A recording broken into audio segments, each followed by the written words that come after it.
Yo, what's going on, guys? It's Himalayas Phones, and today I'm going to be talking to you guys about the new movie that just came out called Everything Everything. So I'm going to be reviewing this movie, telling you guys what I think about it and what the movie's about, and yeah.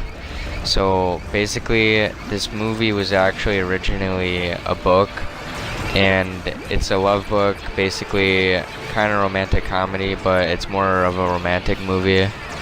And this movie is about basically two teens, and it's a boy and a girl, and the girl who ends up falling in love with the guy has a sickness or like kind of a disease, and this doesn't allow her to go outside at all.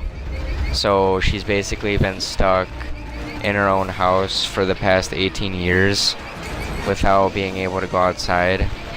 And in the movie there's like a big explanation behind it, and the reason why she can't go outside from the sickness is because her immune system is too weak.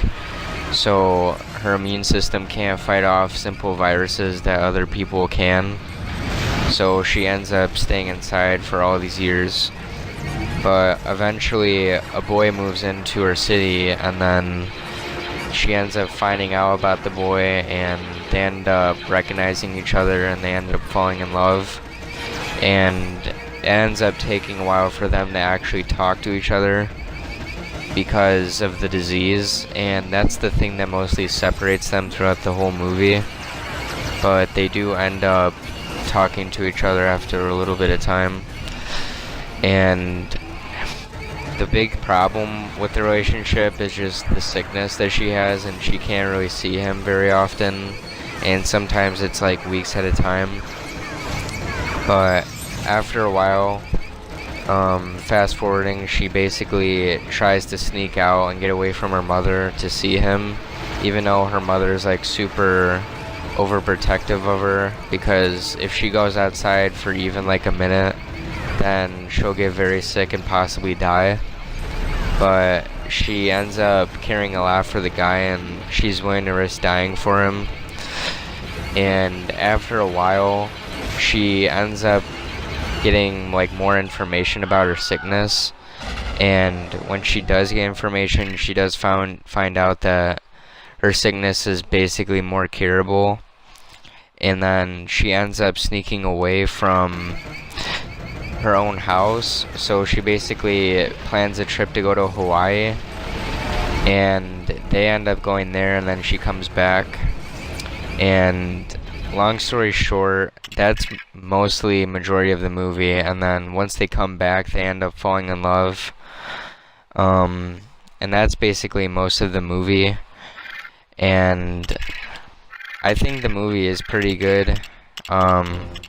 It was originally a book, like I said earlier, but I didn't read the book, I just saw the movie.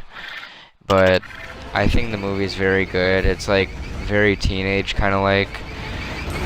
There are a lot of funny parts in the movie, and you end up learning a lot about like what the girl likes. And I believe she said she's into like architecture, and the director kind of uses like her architecture kind of stuff and makes it into scenes. And there's a lot of really cool visuals that they do with the movie that I didn't expect. So yeah, that's basically what the movie's about, and I think I'd probably give this movie a B+. If you have a girlfriend or boyfriend, you should definitely see this with him or her, because it is a very good romantic movie, so make sure you guys do that. But yeah, that's the movie. I hope you guys enjoyed the video. Make sure you guys like and subscribe, and I'll see you next time.